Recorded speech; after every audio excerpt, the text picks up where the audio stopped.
आखिर एक चुनाव जीता कैसे जाता है? इसका असली सीक्रेट क्या है? क्या ये बड़ी बड़ी रैलियों और जो नेशनल लेवल के नारे लगते हैं उनमें छिपा है, या फिर फैसला असल में गांव की गलियों और खेतों की मेड़ों पर होता है? चलिए, इसी पहेली को सुलझाने के लिए हम चलते हैं उत्तर प्रदेश के एक छोटे से विधानसभा क्षेत्र चरखारी की कहानी में। तो ये है चरखारी। जरा देखिए, बुंदेलखंड की सूखी धरती पर बसा एक इलाका। यहाँ पानी की एक एक बूंद कीमती है और जिंदगी एक लगातार संघर्ष है। और जानते हैं क्या, यही सूखी जमीन उत्तर प्रदेश की सबसे दिलचस्प पॉलिटिकल लड़ाइयों में से एक का मैदान भी है। तो फिर आखिर वो कौन सी चाबी है जिससे चरखारी में सत्ता का ताला खुलता है? क्या ये कास्ट का समीकरण है, या फिर विकास के वादे, या कुछ और ही चल रहा है? चलिए एक एक करके परतें हटाते हैं और इस चुनावी पहेली के बिल्कुल सेंटर तक पहुंचते हैं। तो सबसे पहले आइए चरखारी के पॉलिटिकल मिजाज को समझते हैं। आखिर ऐसा क्या है जो इस जगह को इतना इतना अनोखा बनाता है? देखिए, चरखारी की पॉलिटिकल कहानी को समझने के लिए ना हमें इसकी सोशल बनावट को देखना होगा। ये एक ज्यादातर ग्रामीण इलाका है जहां ओबीसी और दलित समुदाय चुनावी नतीजों में एक बहुत ही अहम भूमिका निभाते हैं।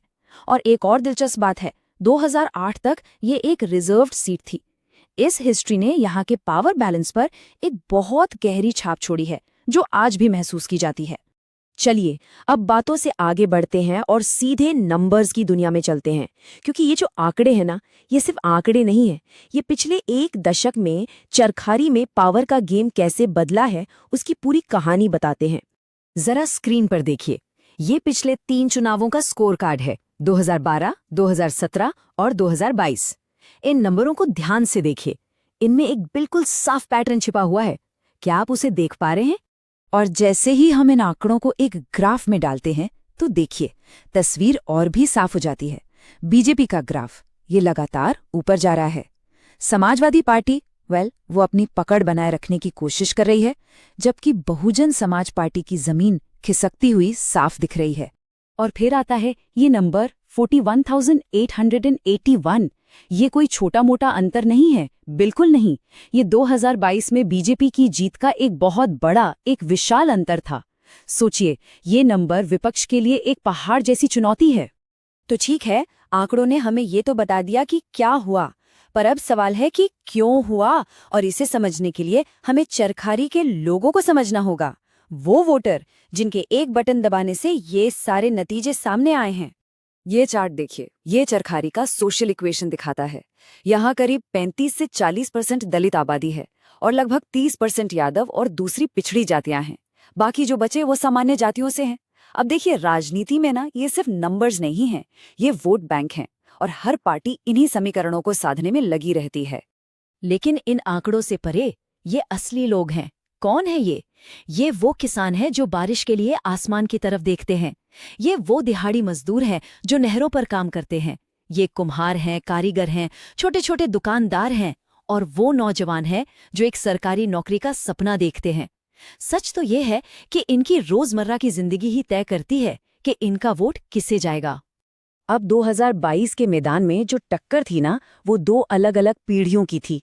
एक तरफ के बीजेपी के युवा ग्रेजुएट बृजभूषण राजपूत, जो विकास और सरकारी योजनाओं का चेहरा थे, और दूसरी तरफ सपा के अनुभवी किसान नेता रामजीवन, जिनकी सीधी पकड़ किसानों और मजदूरों पर थी। तो ये लड़ाई थी एक तरह से नई राजनीति और पारंपरिक जमीनी पकड़ के बीच। तो चरखारी के लोग जब सुबह उठते हैं तो उनके दिमाग में कौन सी चिंताएं होती हैं? चलिए उन असली जमीनी मुद्दों को समझते हैं जो यहाँ की चुनावी हवा का रुख तय करते हैं। यहाँ के लोगों की ज़रूरतें ना बहुत ही बुनियादी हैं। खेतों के लिए पानी चाहिए, नौजवानों के लिए काम चाहिए, और घरों के लिए बिजली। इनके अलावा महिलाओं की सुरक्षा का सवाल और सरकारी योजनाओं का लाभ उन तक पहुंच रहा है या नहीं, ये वो सवाल हैं जो हर चुनाव में उठते हैं, और हर पार्टी इन्हीं सवालों के जवाब देने का वादा करती है। और यहीं पर चरखारी की राजनीति का सबसे इंटरेस्टिंग पहलू सामने आता है। जमीन पर लोकल एमएलए के खिलाफ काफी नाराजगी थी, लेकिन बीजेपी ने इस नाराजगी को 2 चीजों से काटा। एक, केंद्र सरकार की कल्याणकारी योजनाएं, और दूसरा, प्रधानमंत्री का अपना चेहरा। तो ये एक क्लासिक लड़ाई बन गई। लोकल मुद्दों की एक बड़ी नेशनल कहानी के सामने। तो इन सब टुकड़ों को अगर हम जोड़ दें तो चरखारी को जीतने के लिए एक चुनावी प्लेबुक, मतलब एक विनिंग स्ट्रैटेजी आखिर कैसे दिखेगी? आइए एक कामयाब कैंपेन का पूरा खाका तैयार करते हैं। तो ये है जीत का फॉर्मूला। देखिए, सबसे पहले तो लोगों की रोजी रोटी, मतलब किसानों और मजदूरों के जो मुद्दे हैं उन्हें एड्रेस करें। फिर बिजली पानी जैसी जो बेसिक जरूरतें हैं उन पर फोकस करें। इसके बाद आता है सोशल इक्वेशन, पिछड़ा, दलित, अल्पसंख्यक यानी पीडीए को साधना। फिर महिलाओं और युवाओं को खास तौर पर टारगेट करें। और हाँ, सबसे जरूरी बात, हर वादे को किसी न किसी लोकल योजना या प्रॉब्लम से जोड़ें, ताकि लोगों को लगे कि हाँ, ये बात हमारे लिए हो रही है। तो बात का निचोड़ ये है, किसी भी स्ट्रैटेजी का असली मकसद है एक कहानी बनाना। एक ऐसी कहानी जो पार्टी के बड़े बड़े विजन को वोटर की छोटी छोटी रोज की जरूरतों से सीधे कनेक्ट कर दे। जब वादे सिर्फ वादे नहीं रहते बल्कि एक ठोस उम्मीद बन जाते हैं, बस तभी चुनाव जीते जाते हैं।